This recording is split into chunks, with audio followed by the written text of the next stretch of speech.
एक बार पुनः स्वागत है आपका फिजिक्स इट्स इजी में। हम लोग बात कर रहे हैं कक्षा 12 के अध्याय 3 विद्युत धारा का चुंबकीय प्रभाव, और आज का हमारा टॉपिक रहेगा दो समानांतर धारावाही चालकों के मध्य लगने वाला बल। तो आइए देखते हैं, पहले चित्र बनाते हैं, उसके बाद देखेंगे कि क्या बल लगेगा, क्यों लगेगा और कितना लगेगा। माना कि ये दो समानांतर धारावाही चालक हैं, दो समानांतर तार हैं, इनमें विद्युत धाराएं प्रवाहित हो रही हैं। इसमें I1 धारा प्रवाहित होती है और दूसरे वाले तार के अंदर I2 धारा प्रवाहित होती है। माना कि इस तार को हम A से और इस तार को B से निरूपित करते हैं। इन दोनों के मध्य की दूरी स्मॉल d है। चूंकि समानांतर है इसलिए प्रत्येक बिंदु पर दूरी समान है, यहाँ पर भी d है और यहाँ पर भी d है। तो d दूरी पर स्थित दो समानांतर धारावाही चालक जिसमें धाराओं के मान क्रमशः I1 तथा I2 हैं। अब क्या होगा, देखिए कि जब I1 धारा इस तार में प्रवाहित होगी तो इसके चारों ओर एक चुंबकीय क्षेत्र उत्पन्न होगा, और I2 धारा जब इस तार में प्रवाहित होगी तो इसके चारों ओर भी एक चुंबकीय क्षेत्र उत्पन्न होगा।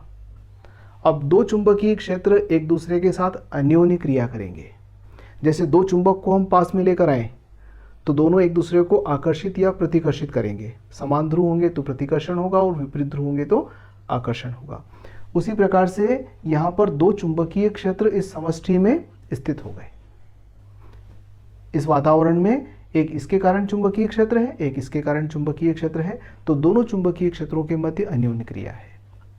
और जब चुंबकीय क्षेत्र में कोई विद्युत धारा प्रवाहित होती है तो बल लगता है, लॉरेंज का बल लगता है। इसका मतलब यह है कि यदि ये धारा इसके चारों ओर चुंबकीय क्षेत्र है तो इस पर लॉरेंज का बल लगेगा, और इसके चारों ओर भी चुंबकीय क्षेत्र है तो इस पर भी लॉरेंज का बल लगेगा। तो सबसे पहला काम तो हम ये करते हैं कि चुंबकीय क्षेत्र के मान निकाल लेते हैं। तो हम दो बिंदु कंसिडर कर लें, माना कि एक बिंदु यहाँ है और एक बिंदु यहाँ है। तो जब इस तार में I1 धारा बहती है तो d दूरी पर कितना चुंबकीय क्षेत्र उत्पन्न होगा। तो ऋजु रेखीय तार के लिए हमने चुंबकीय क्षेत्र का व्यंजक निकाला है। अगर हम उसको b से प्रकट करते हैं तो अनंत लंबाई की यदि तार हो तो उसके लिए चुंबकीय क्षेत्र का मान होता है b = μ0/4π ट्वाइस I/d, अगर d दूरी पर है तो। अब इस तार से d दूरी पर यहाँ पर हम चुंबकीय क्षेत्र की बात कर रहे हैं, तो धारा क्या है I1, तो मैं लिख देता हूँ I1। ये प्रकट कर रहा है कि I1 के कारण से ये चुंबकीय क्षेत्र है और इस बिंदु से संबंधित है, तो हम B तार है तो इसलिए इसको नाम देते हैं BB, यानी कि B तार से संबंधित यहाँ पर चुंबकीय क्षेत्र का मान कितना होगा, इतना होगा। इसी प्रकार से I2 के कारण से यहाँ कितना चुंबकीय क्षेत्र उत्पन्न होगा, तो यदि हम उसको BA से प्रकट कर दें तो BA बराबर हो जाएगा μ0/4π, और धारा है I2 तो I2/d। इस धारा के कारण से यहाँ पर चुंबकीय क्षेत्र इतना उत्पन्न होगा, इस धारा के कारण से यहाँ पर चुंबकीय क्षेत्र इतना उत्पन्न होगा। आइए अब हम देख लेते हैं इन चुंबकीय क्षेत्रों की दिशाएं क्या होगी।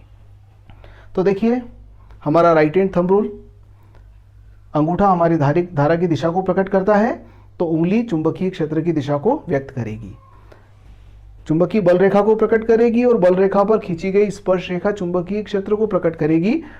या एक और सरल नियम मैं आप लोगों को बताता हूं कि यदि हम अपने दाएं हाथ को इस प्रकार से फैला दें कि हमारा अंगूठा उंगलियों से लंबवत हो, तो यहाँ देखिएगा कि अंगूठा लंबवत है, I2 की दिशा में है, हमारी उंगलियां उस बिंदु की ओर हो जहां पर हमें चुंबकीय क्षेत्र निकालना है, तो हथेली पर बनाया गया लंब चुंबकीय क्षेत्र की दिशा को व्यक्त करेगा। तो यहाँ पर जो चुंबकीय क्षेत्र होगा वह बोर्ड के तल से बाहर की ओर होगा, और बाहर की ओर यदि चुंबकीय क्षेत्र है तो हम उसको डॉट के द्वारा प्रकट करते हैं। तो ये जो डॉट है ये बता रहा है कि चुंबकीय क्षेत्र की दिशा लंबवत बाहर की ओर होगी। अब आइए अपन इस बिंदु पर बात कर लेते हैं। तो इस बिंदु पर चुंबकीय क्षेत्र कितना होगा, तो देखिए इस धारा के कारण से ये अंगूठा हमारा ऊपर की ओर है, उंगलियां इस बिंदु की ओर है, तो अब लंब जो है वो अंदर जाता है तल के, तो अंदर की ओर जाता है, इसलिए ये चुंबकीय क्षेत्र बोर्ड के तल के लंबवत अंदर की ओर होगा और इसे हम क्रॉस से व्यक्त करते हैं। तो डॉट समझ में आ गया, जहां डॉट लगा हुआ है इसका तात्पर्य है कि तल के लंबवत बाहर की ओर, और क्रॉस लगा हुआ है इसका मतलब तल के लंबवत भीतर की ओर। तो चुंबकीय क्षेत्र की दिशाएं आ गई हमारे पास में। एक चुंबकीय क्षेत्र तल के लंबवत अंदर की ओर है और एक बाहर की ओर है। तो ए से संबंधित जो चुंबकीय क्षेत्र है ये क्या है, तल के लंबवत बाहर की ओर।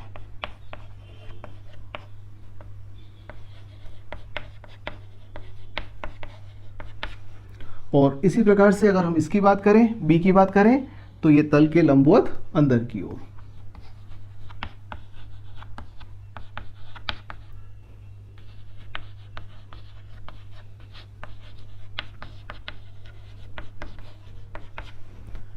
तो चुंबकीय क्षेत्र हमने ज्ञात कर लिया है, चुंबकीय क्षेत्र की दिशाएं ज्ञात कर ली, चुंबकीय क्षेत्र का मान आ गया हमारे पास। अब हम एक काम कर लेते हैं कि माना कि इस तार की एक लंबाई ले लेते हैं, कोई भी लंबाई लिया हमने, सपोज एल लंबाई लेते हैं, और इस तार पर भी एल लंबाई लेते हैं।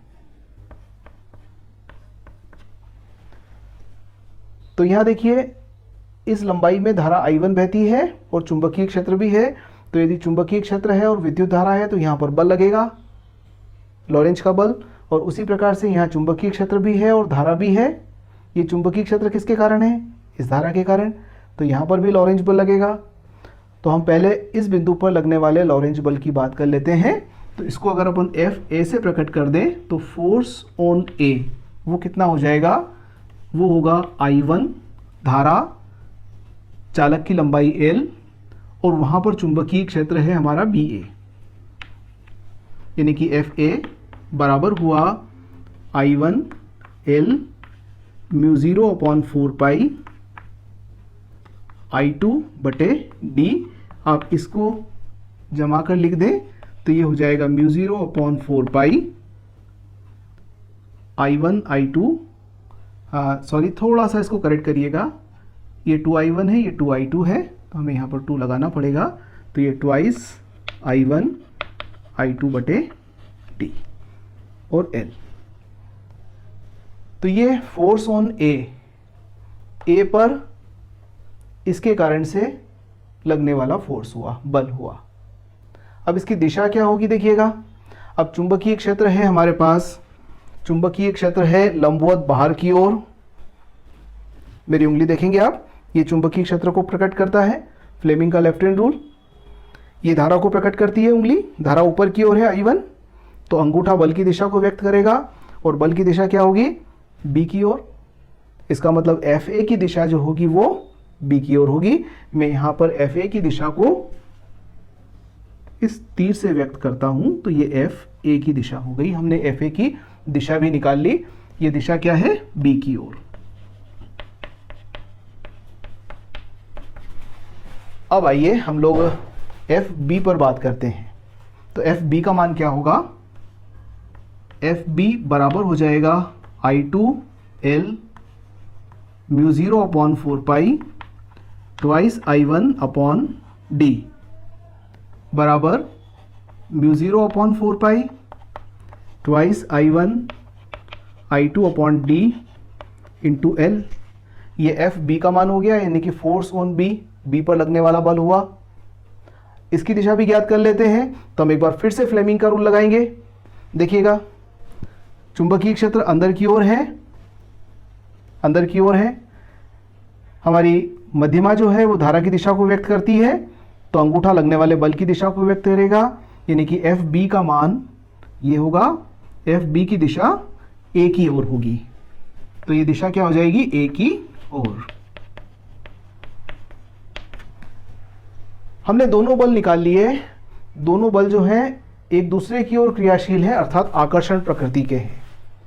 एक काम करते हैं, प्रति एकांक लंबाई पर बल ज्ञात कर लेते हैं। प्रति एकांक लंबाई पर बल, यदि उसको स्मॉल a से प्रकट कर दें तो FA बराबर हो जाएगा F/L, यानी कि mu 0/4 pi twice I1 I2 बटे D। और इसी प्रकार से एफ बी का मान क्या हो जाएगा, वो हो जाएगा एफ बी बटे एल, यानी कि म्यू 0 अपॉन 4 पाई ट्वाइस I1 I2 बटे डी। प्रति एकांक लंबाई पर लगने वाले बल समान हैं। ध्यान दीजिएगा, धाराएं अलग अलग हैं परंतु एकांक लंबाई पर लगने वाले बल के मान समान होंगे। और यदि धाराओं की दिशा समान है अर्थात एक ही दिशा है तो बल की प्रकृति आकर्षण प्रकृति होगी। तो आकर्षण प्रकृति का बल लगेगा